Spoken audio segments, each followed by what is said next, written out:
குழம்பு வைக்க காய் எதுவுமே இல்லையா? கவலைப்படாதீங்க, 4 தக்காளி இருந்தாலே போதுங்க. 10 நிமிஷத்தில் ஒரு குழம்பு ரெடி பண்ணிக்கலாம். இப்போது மீடியம் சைஸில் 4 தக்காளி எடுத்திருக்கேன். நல்லா வாஷ் பண்ணி இந்த மாதிரி நீளமாக கட் பண்ணி எடுத்துக்கலாங்க.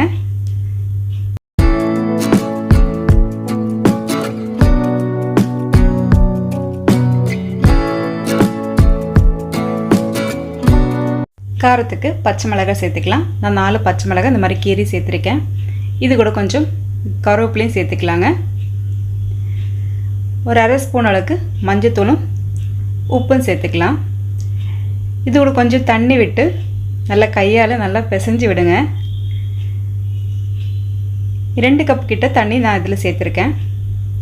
சேர்த்து மூடி போட்டு நம்ம வேக வச்சு எடுத்துக்கலாம். தக்காளி ஒரு 10 நிமிஷத்தில் வெந்துருங்க. நம்ம அதுக்காக ஒரு தேங்காய் அரைப்பு சேர்த்துக்கலாங்க. ஒரு அரை கப் கிட்ட தேங்காய் எடுத்திருக்கேன். ஒரு 4 சின்ன வெங்காயம், அரை ஸ்பூன் அளவுக்கு சீரகம் சேர்த்து தண்ணி விட்டு நல்லா பேஸ்ட் மாதிரி அரைச்சி எடுத்துக்கலாம். இப்போது தக்காளி நல்லா வெந்திருக்கு. அரைச்ச பேஸ்ட்டு நம்ம இதில் சேர்த்துக்கலாம். இது கூட கொஞ்சம் தண்ணியும் சேர்த்துருக்கேன். தேவையான அளவுக்கு உப்பு பார்த்து நீங்கள் சேர்த்துக்கோங்க. திருப்பி மூடி போட்டு ஒரு 5 மினிட்ஸ் கூடி வேக வச்சு எடுத்துக்கலாம்.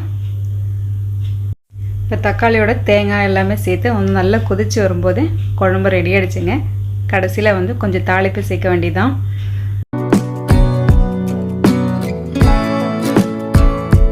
இப்போ ஒரு கடாயில் 2 டேபிள் ஸ்பூன் அளவுக்கு ஆயில் சேர்த்துக்கலாங்க.